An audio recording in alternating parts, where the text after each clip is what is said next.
Hello दोस्तों, welcome back in our YouTube channel maths guru Khem. और हम लोग आरपीएफ कांस्टेबल 2025 में जो एग्जाम हुए थे उसके शिफ्ट वाइज मैथ के क्वेश्चंस का सॉल्यूशंस कर रहे थे। और उसी सीरीज में आज हम लोग देखने वाले हैं 10 मार्च की जो हमारी दूसरी शिफ्ट हुई थी। इसके हम जो है टोटल 35 क्वेश्चन देखेंगे। तो चलिए आपका बिना टाइम वेस्ट किए हुए ले चलते हैं आपको क्वेश्चंस की ओर। और पहला क्वेश्चन है हमारा यहाँ पर कि एक घड़ी का अंकित मूल्य जो है 6,420 रुपये है और 17% की छूट पर उपलब्ध है। घड़ी घड़ी खरीदने के लिए ग्राहक द्वारा भुगतान की गई राशि ज्ञात करना है हमें। ठीक है, इसमें बहुत ही सिंपल है। देखो, थोड़ी सी कैलकुलेशन रहेगी। क्या रहेगी? देखो, अंकित मूल्य जो होता है 6420 है हमारा। ठीक है, अंकित मूल्य जो होता है अंकित मूल्य पर छूट दी जाती है। तो अंकित मूल्य पर 17% की छूट देंगे, कितना हो जाएगा? 83% मतलब 83/100। ठीक है, अब यहाँ पर एक जीरो से हम एक जीरो क्या कर देंगे? माइनस कर देंगे, मतलब काट देंगे। अब देखो, हमें यहाँ पर यूनिट डिजिट से काम करना है, पूरा गुणा नहीं करवाना है। 3 का गुणा इसमें जब 2 में करवाएंगे तो कितना आएगा? 6। यानी कि लास्ट में हमारे 6 आना है। तो 6 यहाँ पर इसमें भी नहीं है, इसमें भी नहीं है, इसमें भी नहीं है। पहला ऑप्शन हमारा यहाँ से सही हो जाएगा। ठीक है, पूरा गुणा करवाने की जरूरत नहीं है। और देखो, दशमलव के बाद 6 आया, यानी कि हमारे पास 10 भी है नीचे, तो यहाँ पे दशमलव तो लगेगा ही। ठीक है, नॉर्मल सी बात है। चलिए देखते हैं हम लोग दूसरा क्वेश्चन। किसी निश्चित धनराशि में 12% वार्षिक ब्याज दर से 2 वर्ष के लिए वार्षिक रूप से संयोजित चक्रवृद्धि ब्याज और साधारण ब्याज के बीच का अंतर 360 रुपये है, वह धनराशि ज्ञात कीजिए। तो मैं क्या करूंगा, यहाँ पर धनराशि मान लूंगा 100, यानी कि 100 हमारा हो गया ये मूलधन। ठीक है, और 12% की दर है हमारी यहाँ पर। तो 12% की दर से अगर हम इसका साधारण ब्याज निकालेंगे तो 100 का 12% निकालेंगे, कितना आएगा? 12 आ जाएगा यहाँ पर। ठीक है, और पहले साल का साधारण ब्याज 12 आ जाएगा, दूसरे साल का भी साधारण ब्याज 12 आ जाएगा। लेकिन चक्रवृद्धि ब्याज के केस में ऐसा नहीं होता है दोस्तों। जो चक्रवृद्धि ब्याज का केस होता है उसमें होता है कि ये जो दूसरे साल का साधारण ब्याज होता है इसमें भी हमें 12% निकालना पड़ेगा। तो 12 का जब 12% निकालेंगे तो हमारा कितना आएगा? 1.44, यानी कि 12 का गुणा 12 में करवाएंगे 144 और 100 का भाग कर देंगे तो 1.44 आ जाएगा। ठीक है, अच्छा, अब हमसे जो है यहाँ पर साधारण ब्याज और चक्रवृद्धि ब्याज का अंतर पूछा गया। देखो, पहले साल का साधारण ब्याज और चक्रवृद्धि ब्याज तो दोनों सेम ही होते हैं, लेकिन जो दूसरे साल का साधारण ब्याज और चक्रवृद्धि ब्याज होता है इसमें ये अंतर कितने का आया? 1.44 का। ठीक है, 1.44 का। तो ये 1.44 यूनिट की वैल्यू हमें सवाल में 360 रुपये दी हुई है, तो यहाँ से 360 रुपये रख देंगे। तो यहाँ से अगर मैं हम एक यूनिट की वैल्यू निकालें तो कितनी आ जाएगी? यहाँ पर 360 बटे में 1.44। ठीक है, और हमें निकालनी है इसकी क्या? धनराशि। धनराशि मतलब मूलधन पी का मान निकालना है। तो 100 यूनिट की वैल्यू चाहिए, तो सिंपल इसमें कर देंगे 100 का गुणा। अब देखो, यहाँ पर इसको कैलकुलेशन से सॉल्व करेंगे। कैलकुलेशन कैसे करेंगे? देखो, दशमलव से यहाँ पर हटा देंगे और ये 2 अंक है तो ऊपर 2 जीरो और लगा देंगे। ठीक है, अब देखो इसको कैसे काटेंगे। 12 से इसको काटेंगे, 12 बार में ये कट जाएगा। 12 से इसको काट देंगे, 12 × 36 हो जाएगा। 3 से इसको काटेंगे, 3 एकम 3, ऊपर 10 बचेगा। यहाँ पे 3 चौके 12, 4 हो जाएगा। अब देखो ऊपर कितना हो गया? 10,000 और 10 का गुणा करवा देंगे, 1 लाख हो जाएगा ऊपर, और बटे में हो जाएगा यहाँ पर 4। ठीक है, तो ये हो जाएगा हमारा प्रिंसिपल यानी मूलधन। तो 1 लाख का 4 भाग कितना होता है? 25,000। तो यहाँ पर 25,000 हमारा मूलधन या धनराशि हो जाएगी। तीसरा क्वेश्चन हम लोग देखेंगे। तीसरा क्वेश्चन है कि यदि के का 40%, देखो इस तरीके का सवाल अभी जो हमने पिछली शिफ्ट में भी कवर किया था, इससे जो सेकंड वाली शिफ्ट थी पिछली, तो के का 40% जो है 10 के 2400%। तो 10 का 2400% निकालेंगे तो 10 गुणे 24 हो जाएगा। इससे 10 कम है तो इससे 10 कम करवा देंगे। ठीक है, अब देखो यहाँ पर सॉल्व करेंगे। यहाँ 0 से 0 खत्म, 2 से इसको 4 को काटेंगे, 2 दूनी 4 यानी कि 2k अपन 2 से 10 को काटेंगे, 2 पंचे 10, यहाँ पर 5 हो जाएगा। ठीक है, इसके बाद जो है देखो, ये 10 का गुणा 24 में करेंगे 240, और 240 में जब 10 घटाएंगे तो हमारा बचेगा यहाँ से 230। ठीक है, यानी कि 2k की जो वैल्यू आ जाएगी हमारी कितनी आ जाएगी? 23 गुणे 230 गुणे 5, 5 का गुणा यहाँ पे होके हो जाएगा क्योंकि बटे में है ये। ठीक है, 0 5 × 15, 5 दूनी 10, 10 और 11, 1150 हो गया 2k का मान। के का मान चाहिए, 2 का भाग कर देंगे यहाँ पर सिंपली, 2 पंचे 10, 2 सत्ते 14 और 2 पंचे 10, 575 जो है यहाँ पर के का मान निकल के आ जाएगा। चौथा क्वेश्चन जो हम लोग देखेंगे यहाँ पर, चौथा क्वेश्चन आप लोगों के सामने, 2 मित्र रूपेश और मंजीत की मासिक आय इतनी है और देखो यहाँ पे बचत दी गई है बराबर। तो देखो इसको जो है हम लोग रेशियो से करने की कोशिश करेंगे। जो इनकी जो मासिक आय का रेशियो है वो 5:7 है, और जो इनके व्यय मतलब खर्चा का जो रेशियो है वो 2:3 है। तो देखो इसको सॉल्व करने के लिए सिंपल होता है, ये होती है हमारी इनकम, आय मतलब इनकम, और व्यय मतलब खर्चा यानी एक्सपेंडिचर, और बचत। बचत कैसे निकालते हैं? आय में से हम अपना खर्चा घटा देते हैं। ठीक है, तो देखो ये तो हो गई नॉर्मल बात। अब इसको सॉल्व कैसे करेंगे? सॉल्व करने के लिए इन दोनों का अंतर देखें कितना है, यहाँ पे 2 का, इन दोनों का अंतर देखेंगे यहाँ पे कितना है? 1 का। ठीक है, 2 और 3 में अंतर कितने का? 1 का। अब हम लोग सिंपली क्या करेंगे, 2 का गुणा नीचे वाले में करवा देंगे रेशियो में, और 1 का गुणा ऊपर वाले रेशियो में करवा देंगे। ठीक है, तो जब ऊपर वाले रेशियो में 1 का गुणा करवाएंगे तो 5:7 ही रहेगा, और ये हो जाएगा 2 दूनी 4 और 3 दूनी 6।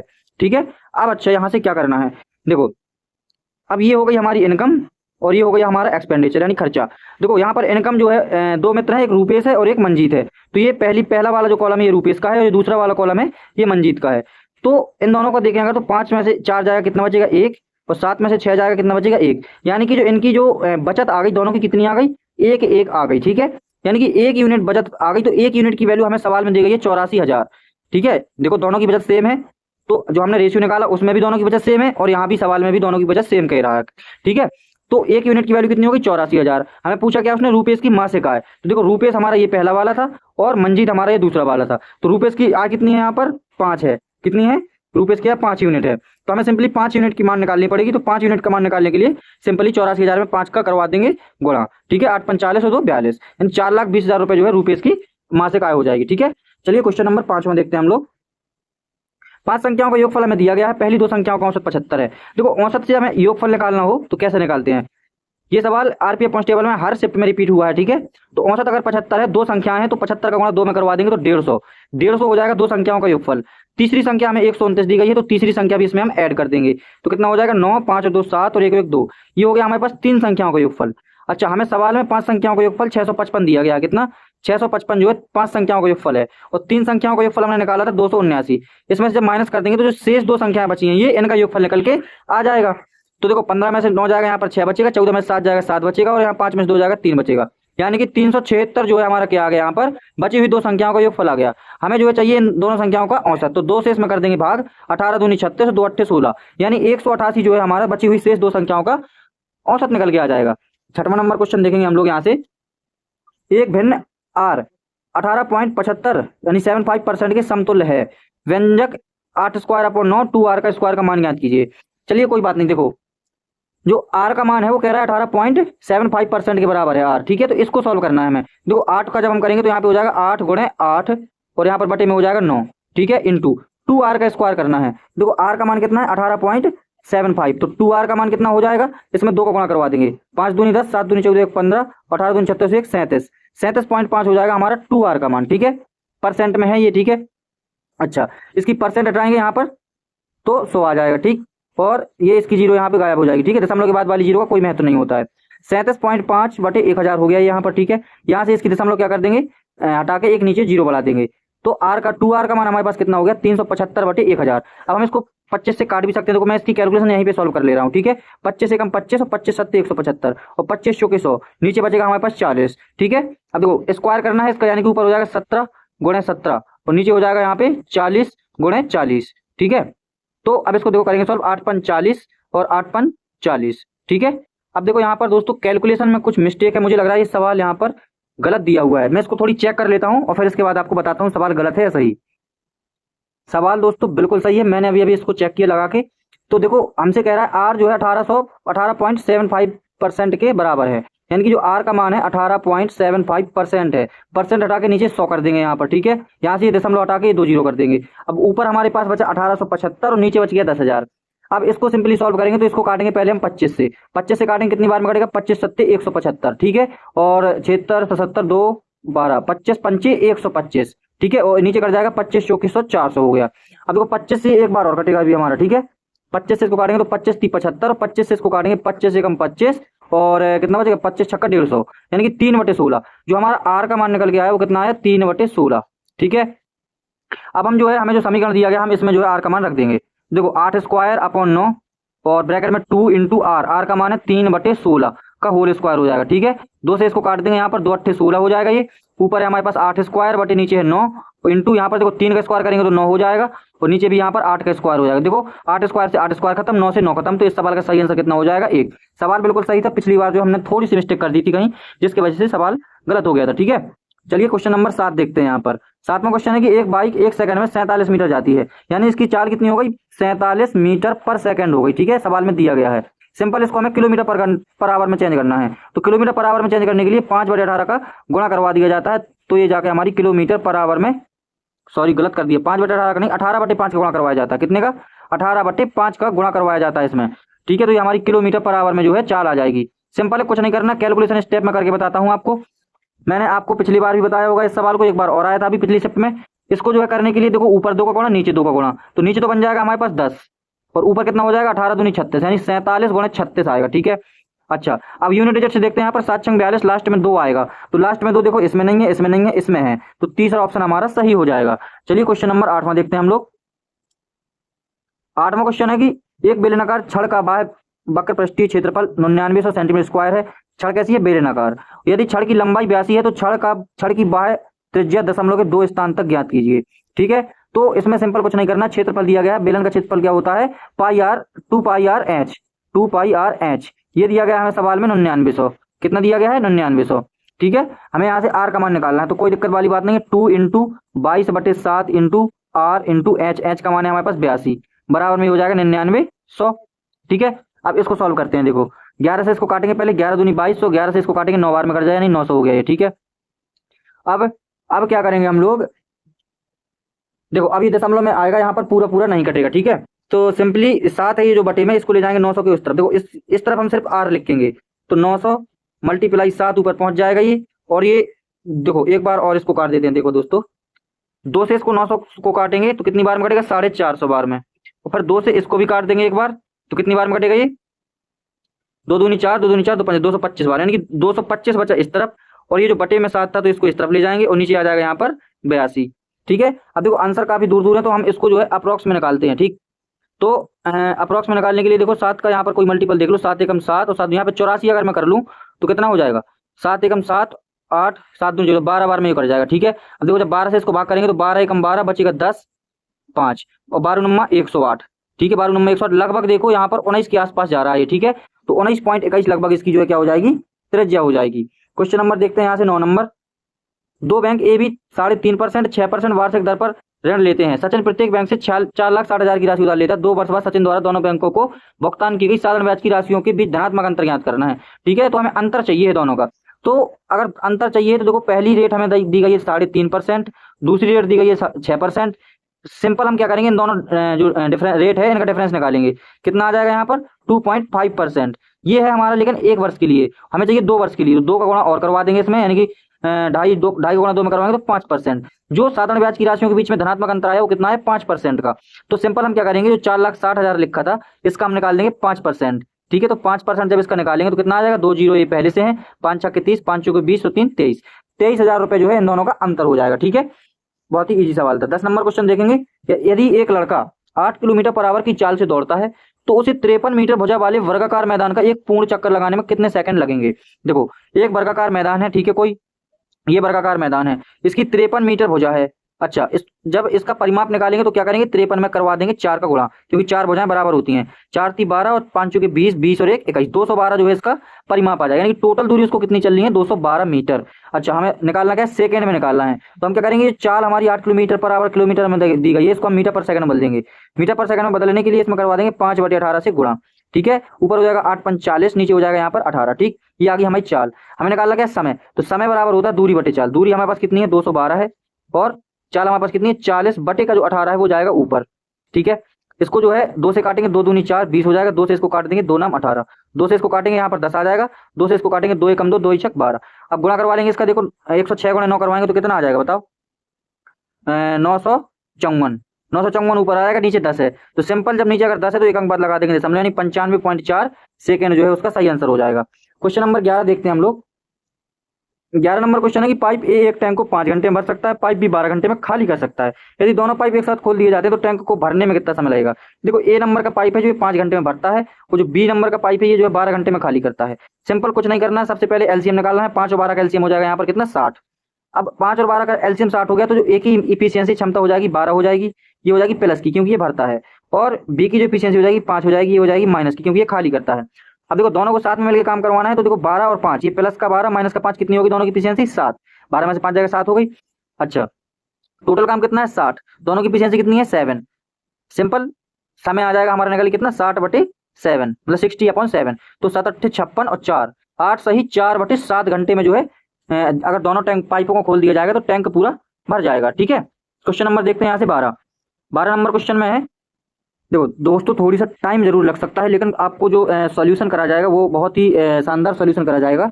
बस थोड़ा सा पेशेंस बना के रख लिए। आप चाहें तो 2x स्पीड में लगा के वीडियो देख सकते हैं। ठीक है, स्पीड थोड़ी मैं स्लो करके चल रहा हूँ क्योंकि ताकि आप लोगों को समझने में कोई प्रॉब्लम ना हो। ठीक, अच्छा अब यहाँ पर देखेंगे, देखो सिंपल से यहाँ पर कॉन्सेप्ट लगा कि गुणा में घातें जुड़ती हैं और अगर भाग हो तो भाग में घातें घटती हैं। अगर आधार सेम है तब देखो इसमें आधार 37 37 37 सब में आधार सेम है, तो पहले देखो यहाँ पे भाग, पहले तो मैं एक आधार लिख लूंगा यहाँ पे 37। ठीक है, अब यहाँ पे भाग लगाए तो भाग में घातें क्या होती हैं, घटती हैं। कैसे घटाएंगे, देखो माइनस की 14 यहाँ पर पहले से थी और ये नीचे भाग में 4 थी, तो माइनस की यहाँ पर 4 हो जाएगी, ठीक है। अब देखो गुणा में घातें क्या होती हैं, जुड़ती हैं। तो ये यहाँ पर गुणा लगा है तो प्लस माइनस 12 करेंगे तो प्लस माइनस 12 का मतलब हो जाएगा -12। तो हमारा जो एग्जैक्ट आंसर आएगा वो कितना आ जाएगा, 14 और 4 18 और 12 30, यानी कि -30। 37 की पावर -30 इस सवाल का सही आंसर हो जाएगा। क्वेश्चन नंबर हम लोग यहाँ पर देखेंगे 13। 13 नंबर क्वेश्चन है कि उस समकोण त्रिभुज का क्षेत्रफल ज्ञात कीजिए जिसका कर्ण 89 है, 1/39 है, ठीक है। चलिए कोई दिक्कत वाली बात नहीं है, हमें जो समकोण त्रिभुज का क्षेत्रफल निकालना है, ठीक है, कोई इशू नहीं है। देखो 89 यहाँ पर कर्ण है, 1 इसकी 39 है, तो हम क्या करेंगे यहाँ पर पाइथागोरस प्रमेय लगा लेंगे, ठीक है। पाइथागोरस प्रमेय लगाएंगे तो यहाँ से ट्रिपलेट निकल के आ जाएगा। देखो 89 का स्क्वायर करेंगे कितना हो जाएगा, 9 9 81, 1 हासिल आ जाएगी कितनी हमारे पास 8, 9 8 72, 9 8 72, 72 दूनी 144, 144 और 8 152 की 2 हासिल 15 और 8 8 64 और 10 74 और 5 79, 7921 जो है इसका वर्ग आ जाएगा। माइनस कर देंगे 39 का वर्ग तो हमारी इस वाली भुजा का वर्ग आ जाएगा, ठीक है। देखो इसका कितने आएगा, 9 9 81, 1 और 9 3 27, 9 3 27, 27 दूनी 54, 54 और 8 हो जाएगा 8 4 12, 62 की 2 हासिल 6 और 3 3 का 9, 9 6 15, ये आ जाएगा। इससे माइनस करेंगे कितना आएगा, 0 0 4 और 7 में से 6400। देखो ये 6400 कितने का वर्ग होता है, 40 का। तो हमने यहाँ से ये पता लगा लिया, 40 का नहीं 80 का होता है, 88 64, ठीक है। तो हमने ये पता लगा लिया कि ये वाला जो हमारा लंब होगा 80 आ जाएगा। अब सिंपल हमें क्षेत्रफल निकालना, तो समकोण त्रिभुज का क्षेत्रफल होता है 1/2 गुणे आधार, आधार 39 है, इंटू ऊंचाई, ऊंचाई हमारे पास 80 है। यहाँ से 80 को 40 बार में काट देंगे, 39 गुणे 40 करेंगे कितना हो जाएगा, 0 9 चौके 36, 4 3 12 3 15, 1560 सेंटीमीटर स्क्वायर जो है इसका एरिया आ जाएगा। ये ट्रिपलेट अगर आप लोगों को याद होंगे तो इतना सब नहीं करना पड़ेगा, मैंने आपको बताया करके कि पहले 89 का स्क्वायर किया, फिर 39 का स्क्वायर किया, माइनस किया, 6400 आया। 6400 कितने का वर्ग होता है, 80 का, तो हमारा जो लंब है वो आ जाएगा 80। सिंपल फॉर्मूला लगा देंगे, 1/2 आधार गुणा ऊंचाई, हमारा समकोण त्रिभुज का क्षेत्रफल निकल के आ जाएगा। 14 नंबर क्वेश्चन देखेंगे यहाँ पर, एक फल विक्रेता ने 6 सेब 315 में खरीदे और 4 सेब 140 में बेचे, उसका लाभ या हानि ज्ञात करना है हमें। चलिए कोई दिक्कत वाली बात ही नहीं है यहाँ पर, ठीक है। हम क्या करेंगे यहाँ पर, देखो सिंपल है, देखो कुछ नहीं करना है, पहले हम यहाँ से निकालेंगे एक सेब का सीपी, एक सेब का सीपी निकालेंगे तो कितना आ जाएगा, देखो 6 सेब का 315 है तो एक सेब का कितना हो जाएगा, 315/6 रुपए, ठीक है। 6 से इसको काटेंगे, 6 पंचे 30, बचेगा 1, 5 6 दूनी 12 और 3 6 पंचे 30, 52.5 रुपए जो एक सेब का सीपी आ गया। अब हम निकालेंगे एक सेब का एसपी मतलब विक्रय मूल्य। विक्रय मूल्य कितना, 4 सेब बेचे उसने 140 रुपए में, तो एक सेब कितने में बेचा होगा, 140/4 में, ठीक है। 4 से इसमें डिवाइड करेंगे, 4 3 12 और 4 पंचे 20। एक सेब बेचा उसने 35 का है, एक सेब खरीदा उसने 52.5 का था, तो इसको लाभ तो हुआ है, सॉरी हानि तो हुई है, लाभ वाले तो ऑप्शन वैसे ही कट जाएंगे। अब देखो कितने की हानि हुई है यहाँ पर, जो लॉस हो जाएगा इसका कितना हो जाएगा, 52.5 से जब हम 35 घटाएंगे तो हमारा कितना निकल के आएगा, 0.5 तो रहेगा सेम, 12 में 5 जाएगा 7, 17.5 का जो है यहाँ पर लॉस निकल के आ जाएगा। अच्छा अब इसके बाद क्या करेंगे, हमें निकालना है परसेंटेज में, ठीक है। तो कितना निकालेंगे, देखो 7.5 का जो है इसको लॉस हुआ है कितने में, 52.5 में, ठीक है। यहाँ पर दशमलव से दशमलव खत्म करेंगे, 175 से 525 सीधे सीधे 3 बार में कट जाए, यानी 1/3, 1/3 का मतलब होता है दोस्तों 33.1/3% की यहाँ पर हानि हो जाएगी, ठीक है। 15 नंबर क्वेश्चन है आप लोगों के सामने, 6 घंटियां एक साथ बजना शुरू होती हैं और क्रमशः 2 4 6 8 10 12 सेकंड में अंतराल पर बजती हैं, 50 मिनट में वे कितनी बार एक साथ बजेंगी। सबसे आसान तरीका एलसीएम लेंगे, एलसीएम लेने का सबसे आसान तरीका, बड़ी वाली जो संख्या है इसका गुना करते जाओ, 12 दूनी 24, 24 10 से नहीं कटेगा, 12 3 36 10 से नहीं कटेगा, 12 चौक 48 नहीं कटेगा, 12 पंचे 60, 60 10 से तो कट जाएगा, 6 से कट जाएगा, 4 से 2 से, लेकिन 8 से नहीं कटेगा, 12 पंचे 60 और 60 दूनी 120, अगर 120 को देखें तो 8 से कटेगा क्या, 8 एकम 8 4 12 8 5, 8 एकम 8 4 12 8 5, हाँ 120 इसका एलसीएम हो जाएगा, ठीक है, यानी 120 सेकंड, ठीक है। अब इनका एलसीएम कितना आया हमारे पास, 120 सेकंड, मतलब हर 120 सेकंड में वो जो है एक साथ बजेंगी, ठीक है। अब हमें 50 मिनट में निकालना है, तो देखो 50 मिनट है ये, और ये एक इसको जब हम सेकंड में बदलेंगे तो 60 का करवा देंगे यहाँ पर गुणा, ठीक है, और बटे में कर देंगे यहाँ से 120, क्यों, क्योंकि 120 हर 120 सेकंड में भी दोबारा साथ में बचती हैं सब, तो हमें 50 गुणे 60 सेकंड में निकालना है, तो 120 का इसमें कर देंगे भाग। देखो यहाँ पर इसको काटेंगे 2 बार में खत्म हो जाएगा, और 50 को जब 2 से काटेंगे तो 25 आ जाएगा, यानी 25 बार वो बजेंगी। लेकिन दोस्तों 6 घंटे एक साथ बजना शुरू होती हैं, तो एक बार तो वो पहले बज चुकी है ना, तो 25 ये प्लस एक बार पहले बज चुकी है, यानी कि टोटल कितनी बार बजेंगी, 26 बार बजेंगी, ठीक है। 16 नंबर क्वेश्चन, 905 रुपए की राशि को 3 व्यक्तियों के अनुपात में वितरित करना है, वितरण में सबसे बड़े सबसे छोटे का हिस्सा बताना है। देखो सबसे पहले तो इनको ऐड करेंगे, 10 और 9 19, 19 और 6 25 और 10 35, यानी कि जो 35 यूनिट की वैल्यू है वो सवाल में हमें 905 दी गई है, तो मैं 1 यूनिट की वैल्यू यहाँ से निकालूंगा, कितनी आ जाएगी, 905/35, ठीक है। हमें ज्ञात क्या करना है, सबसे बड़ी और सबसे छोटी का अंतर, सबसे बड़ी 16 है, सबसे छोटी 9 है, तो कितने का अंतर हो जाएगा, 7 का, सिंपली 7 का करवा देंगे गुणा, बात खत्म। यहाँ से हमारा सवाल का आंसर आ जाएगा। देखो 7 से इसको काटेंगे, 7 5 35, 5 बार में, 5 से इसको काट देंगे, 5 एकम 5 5 अट्ठे 40 और 5 एकम 5 181 जो है सबसे छोटे और सबसे बड़े का अंतर हो जाएगा। 17 नंबर क्वेश्चन है आप लोगों के सामने कि एक बोतल में जल और सिरप का मिश्रण 2:5 के अनुपात में है। आधे जल और आधे सिरप का मिश्रण बनाने के लिए मिश्रण में कितने जल को प्रतिस्थापित किया जाना चाहिए। देखो ये सवाल बहुत ही अच्छा सवाल है, सिंपल 2:5 है हमारा यहाँ पर जल और मतलब वाटर और सिरप का मिश्रण। हमें जो है आधा जल और आधा सिरप मिश्रण बनाने के लिए कितने मिश्रण को जल से प्रतिस्थापित करना पड़ेगा। ठीक है, तो कितने मिश्रणों को जल से प्रतिस्थापित करना पड़ेगा ये हमसे पूछा गया है। चलिए कोई बात नहीं है, देखो यहाँ पर कैसे करेंगे। तो आधा जल और आधा सिरप का मतलब क्या है, उस बोतल में जो है 1:1 के रेशियो में जल और सिरप होना चाहिए। अब देखो यहाँ पर जो है जल को जल से प्रतिस्थापित करना है ना मिश्रण को, ठीक है, जल से क्या करना है, प्रतिस्थापित करना है। तो जल ही चेंज होगा ना कि सिरप, सिरप तो सेम ही रहेगा। सिरप यहाँ पे 5 था तो सिरप यहाँ पे भी 5 रहेगा। जब इसमें 5 हो जाएगा तो इसमें भी 5 का गुणा करवाना पड़ेगा। यानी कि देखो सिरप सेम है लेकिन जल कितना मिलाया उसने, 3 जल मिलाया। कितना जल मिलाया, 3 जल मिलाया उसने। ठीक है, और टोटल मिश्रण कितना बना वहां पर इसका 10। तो 3/10 मिश्रण को जल से प्रतिस्थापित करना पड़ेगा, तब जाके जो है आधा आधा उसमें बोतल में मिश्रण बनेगा। ठीक है, सिंपल। 18 नंबर क्वेश्चन, एक राशि पर जब 10% वार्षिक दर से एक वर्ष के लिए क्रमशः अर्धवार्षिक और वार्षिक रूप से संयोजित किया जाता है तो ब्याज में अंतर 225 रुपए है। ठीक है, अच्छा ब्याज में अंतर 225 रुपए, हमें राशि ज्ञात करनी। चलिए कोई बात नहीं है, यहाँ पर देखो कैसे करेंगे इसको, मैं आपको बताऊंगा। देखो कैसे करेंगे, 10% है वार्षिक, यहाँ पर मैं थोड़ी सा लिख लेता हूँ, थोड़ा समय लग जाएगा लेकिन आप लोग समझ में आपको बहुत अच्छे से आएगा, एक बार समझ जाएंगे। ये सवाल आप चुटकियों में सॉल्व कर देंगे। वार्षिक और यहाँ पे अर्धवार्षिक लिखता हूँ मैं, ठीक है, अर्धवार्षिक, क्योंकि मुझे ब्याज अलग अलग निकालना पड़ेगा तो एक बार आपको समझाने के लिए बता देता हूँ मैं। ठीक, मैंने माना मूलधन 100 ही था, मतलब राशि हमारी 100 थी, तो वार्षिक के हिसाब से दर कितनी रहेगी हमारी 10%। समय कितना रहेगा, 1 ईयर। तो 1 साल के लिए 10% की दर से 100 रुपए मूलधन पर ब्याज कितना हो जाएगा, चक्रवृद्धि ब्याज 10 रुपए। ठीक है, ये हो गया हमारा ब्याज। क्या हो गया, ब्याज। मूलधन कितना माना था मैंने, 100, और लेकिन अब अर्धवार्षिक में दर हो जाएगी 10% की आधी, यानी 5% दर हो जाएगी। और एक साल में जो छमाही होती है वो कितनी होती है, 2 होती है, यानी समय 2 हो जाएगा। तो यहाँ से अगर हम चक्रवृद्धि ब्याज निकालेंगे तो कितना आएगा, देखो 100 का 5% निकालेंगे तो पहले साल का साधारण ब्याज चक्रवृद्धि ब्याज सेम रहेगा, दूसरे साल का सेम रहेगा, लेकिन दूसरे साल में जो है एक बार 5% और लगाना पड़ेगा, क्योंकि ब्याज के ऊपर ब्याज लगता है इसमें। तो 5 का 5% निकालेंगे आगे कितना, 0.25, यानी कि इसका टोटल जो ब्याज हो गया वो कितना हो गया, इसका टोटल ब्याज आ जाएगा हमारे पास, अगर 5 और 5 10 और 0.25 ये है तो 10.25। अब देखो ये है मेरा यहाँ पर अर्धवार्षिक के हिसाब से ब्याज और ये है मेरा यहाँ पर वार्षिक के हिसाब से ब्याज। इन दोनों का अगर मैं डिफरेंस देखूं तो कितना है, 0.25 का डिफरेंस है, जो कि सवाल में हमें दिया गया है 225 रुपए। तो यहाँ से 1 यूनिट की वैल्यू कितनी हो जाएगी, देखो 1 यूनिट की वैल्यू हो जाएगी यहाँ से 225 बटे 0.25। पहले तो हम यहाँ से पॉइंट हटा के 2 जीरो ऊपर बढ़ा देते हैं और यहाँ से 25 नंबर 225 यानी कि 900। 1 यूनिट की वैल्यू आ गई हमारे पास कितनी, 900। हमें निकालना क्या, राशि हमने कितनी मानी थी, 100। तो 100 यूनिट की वैल्यू है तो 100 का गुणा और करवा देंगे तो हो जाएगा 90,000 रुपए, यहाँ पर राशि निकल के आ जाएगी। आशा करता हूँ कि समझ में आया होगा। 19 नंबर क्वेश्चन देखते हैं हम लोग। एक व्यक्ति स्थिर जल में 12 किलोमीटर पर आवर की चाल से नाव चला सकता है, जबकि जब नदी 2.2 किलोमीटर पर आवर की चाल से बह रही हो तो उसे एक स्थान तक पहुंचने और वापस आने में कुल 1.5 घंटे का 1.2 घंटे का समय लगता है। वह स्थान कितनी दूर है, हमें दूरी निकालनी है। सिंपल, दूरी बराबर क्या होता है, चाल गुणे समय। दूरी बराबर क्या होता है, चाल गुणे समय। देखो दोनों का समय आने जाने का दिया गया हमें कितना, 1.2। ठीक है, चलिए कोई बात नहीं, जब समय दिया गया है दोनों का तो समय निकालेंगे। समय बराबर क्या होता है, दूरी बटे चाल। देखो दूरी हो गई डी, हमने मान ली चाल। जब वो जाएगा तो इन दोनों की चाल क्या हो जाएंगी, जुड़ेंगी, मतलब प्रवाही की दिशा में जाएगा तो चालें क्या हो जाएंगी, जुड़ जाएंगी। यानी 12 और 2.2 को जोड़ेंगे, सॉरी, तो ये हो जाएगा 14.2। ये हो गया समय निकल के आएगा जाने में। जब वो वापस आएगा तो धारक विपरीत आएगा, जब धारक विपरीत आएगा तो चालें क्या हो जाएंगी, घट जाएंगी। तो 12 में से 2 जाएगा, बचेगा 10 और 9.8 यहाँ पर हो जाएगी विपरीत में चाल। तो टोटल समय हमारे पास कितना आ गया यहाँ पर, 1.2 आवर।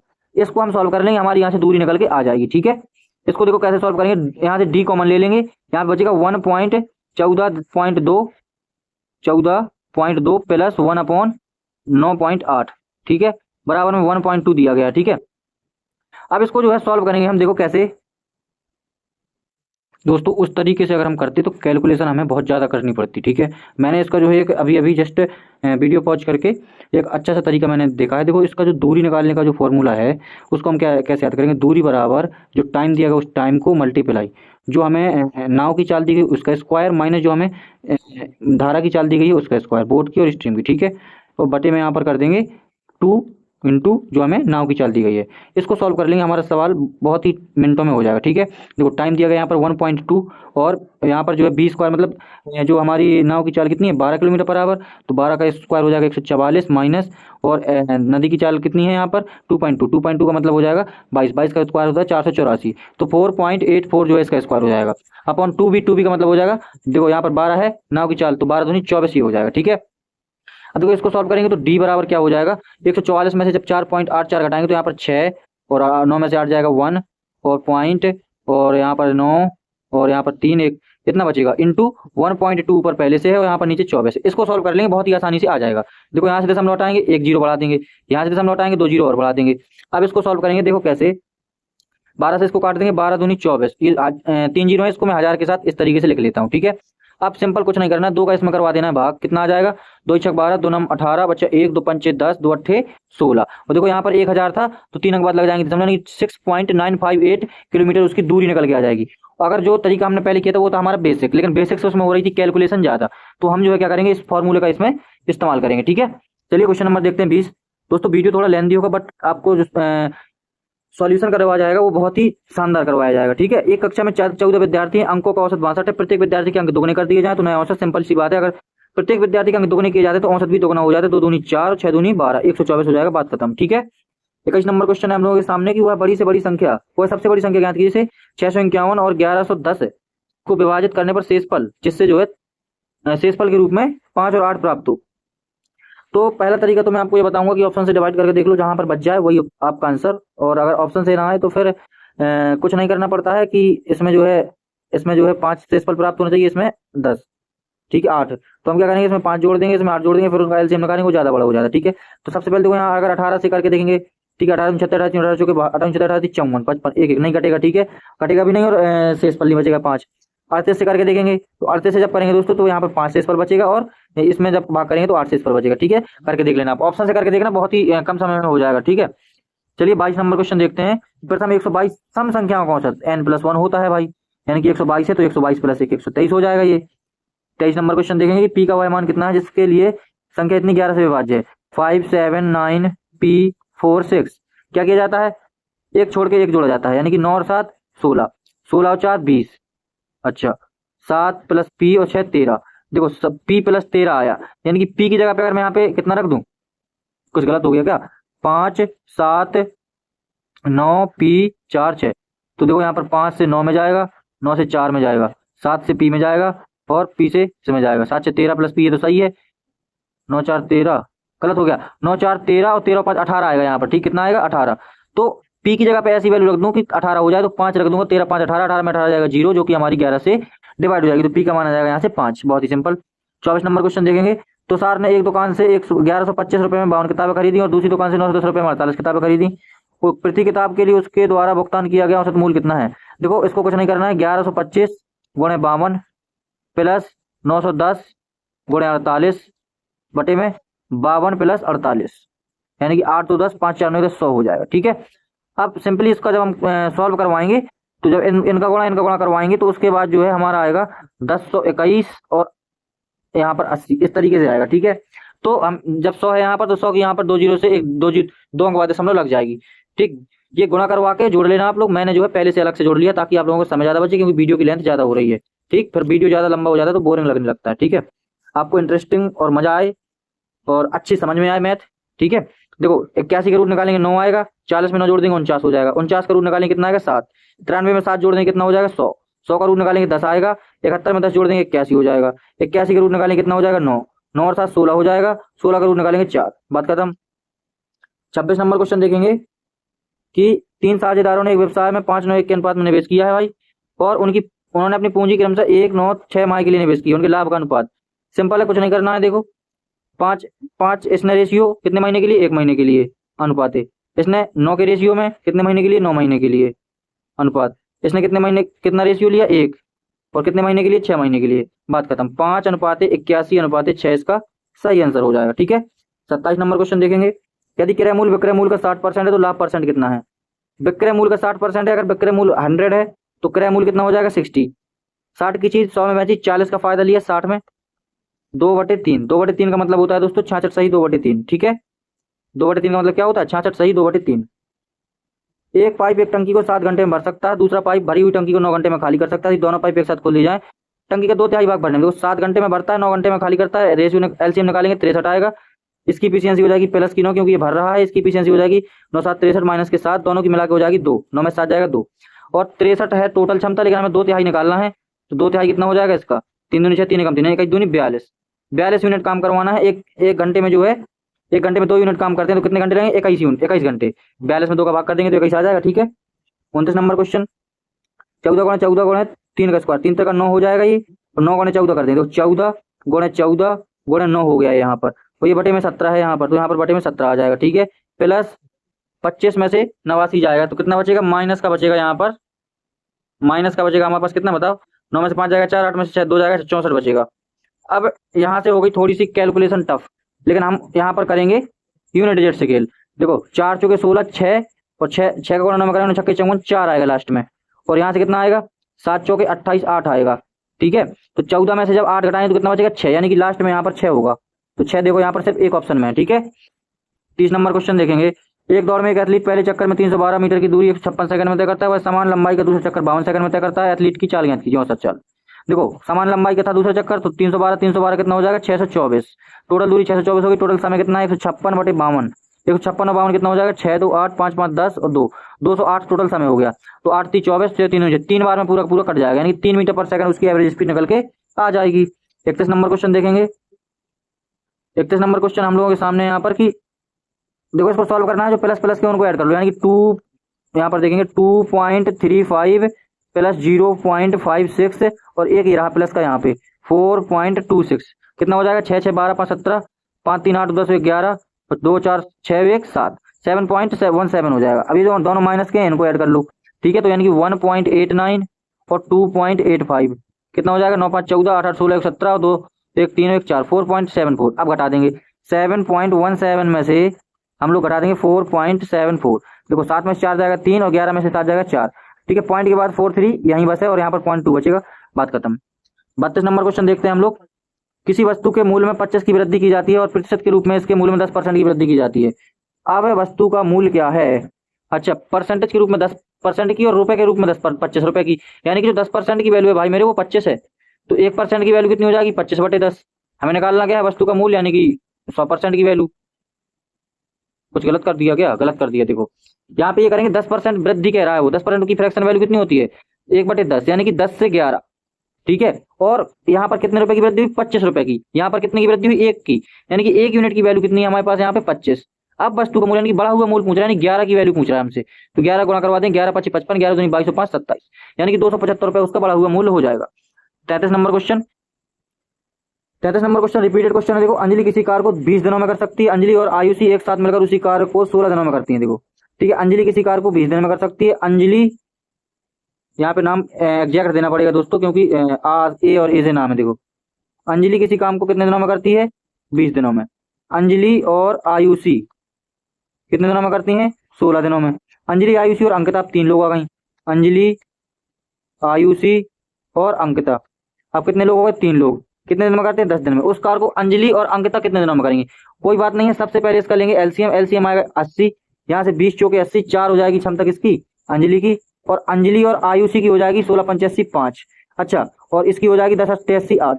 अब मुझे एक बात बताइए आप लोग कि अंजलि की क्षमता 4 है और अंजलि और आयुषी की क्षमता 5 है, तो यहाँ पर आयुषी की क्षमता 1 नहीं हो जाएगी? बताओ आयुषी की क्षमता कितनी होगी हमारे पास? 1। अच्छा, यहाँ पर अंजलि की 4 है, आयुषी की 1 है, तो 4 और 1 5 ही हो जाएगा। 8 में से 5 जाएगा 3 बचेगा। अंजलि की 4 है, आयुषी कितनी है? यहाँ पर अंजलि और आयुषी कितनी है बताओ? 5 हो जाएगी टोटल। यहाँ पे भी दी गई अंजलि आयुषी की 5, तो 8 में से 5 जाएगा 3, यानी कि जो अंकिता की आ जाएगी इफिशियंसी, अंकिता की हो जाएगी कितनी? 8 में से 5 जाएगा 3 बचेगी। हमें काम किस किससे करवाना है? अंजलि से और अंकिता से। तो अंजलि की 4 है इफिशियंसी और अंकिता की 3 है, तो 4 3 7 दोनों की इफिशियंसी हो जाएगी। टोटल काम कितना करवाना है? 80 यूनिट, और क्षमता कितनी है इनकी? 7, तो 80 बटे 7 कर देंगे तो टोटल काम समाप्त हो जाएगा। ठीक है, 34 नंबर क्वेश्चन देखेंगे। यहाँ पर एक शंकु के वक्रपृष्ठीय क्षेत्रफल की सजावट की लागत इतने रुपए थी, उसके आधार का व्यास इतना है और ऊंचाई इतने ऊंचाई इतने, सजावट का प्रति सेंटीमीटर स्क्वायर लागत ज्ञात कीजिए। लागत ज्ञात करना है, ठीक है, कोई दिक्कत वाली बात नहीं है। सबसे पहले निकालेंगे इसके हम वक्रपृष्ठ का क्षेत्रफल, यानी पाई आर एल। पाई आर एल होता है शंकु का क्षेत्रफल वक्रपृष्ठ का। पाई का मान 22, आर का मान हो जाएगा इसका आधा यानी 21, ठीक है, इंटू एल, एल का मान है 19, ये हो जाएगा क्षेत्रफल।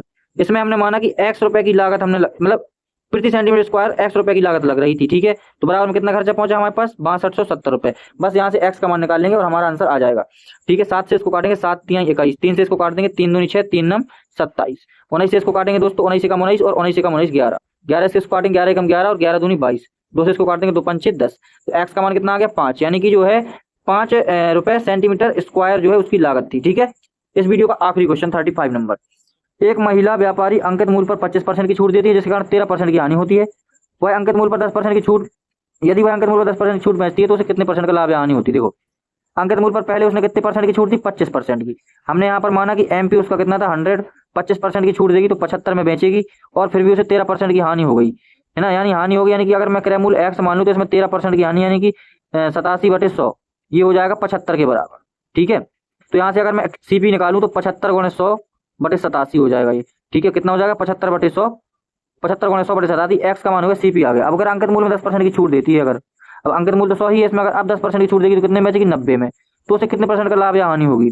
अब देखो, इसको सॉल्व करने के लिए क्या किया जाएगा कि देखो होगा तो लाभ ही। अब इसको सॉल्व करने के लिए सिंपल हम क्या करेंगे दोस्तों, देखो इसको जो है देखते हैं, कैलकुलेशन करता हूँ फिर बताता हूँ। देखो दोस्तों, इसकी कैलकुलेशन जो है काफी ज्यादा बड़ी हो जाएगी। ठीक है, तो यहाँ पर कुछ आएगा 81 पॉइंट के आसपास में, तो ये सीपी आ जाएगा, इस सीपी से इस एसपी को हटा देंगे, फिर जितना आएगा अंतर उसको लिखेंगे। जैसे खरीदा 81 में मान के चलो, और 90 में बेचा उसने, तो कितने का हुआ यहाँ पर फायदा? 9 का। 9 का फायदा कितने में हुआ? 81 में। इस तरीके से निकालेंगे। यहाँ पर 86 पॉइंट के आसपास कुछ आएगा। ठीक है, मैंने जो है इसको नहीं सॉल्व किया, आप लोगों का ये होमवर्क है, आप लोग करना, फिर बताना मुझे कमेंट बॉक्स में कि इसका जो है कैलकुलेशन पूरा आप लोग कमेंट में लिख के बताना मुझे। ठीक है, तो चलिए इस वीडियो के लिए इतना ही, मिलते हैं अगले वीडियो में। और अगर आपको वीडियो थोड़ी सा अच्छा लगा है, सॉल्यूशन थोड़ी सा अच्छा लगा है, ठीक है, सॉल्यूशन जो है आपको थोड़ी सी भी अच्छे लग रहे हैं, तो वीडियो को लाइक एंड शेयर और चैनल को सब्सक्राइब जरूर कर लीजिएगा। मैं बीच में कहीं भी नहीं बोलता हूँ लाइक शेयर के लिए, लेकिन लास्ट में बोलता हूँ, ये मेरा फर्ज है और ये मैं बोलूंगा। ठीक है, आप लोग सब्सक्राइब कर लीजिए और अच्छा अच्छा कंटेंट पाइए, और अभी जो है आपको एनटीपीसी का भी इसमें कंटेंट देखने को मिलेगा। ठीक है, तो चलिए मिलते हैं अगली वीडियो में, तब तक के लिए जय हिंद, वंदे मातरम।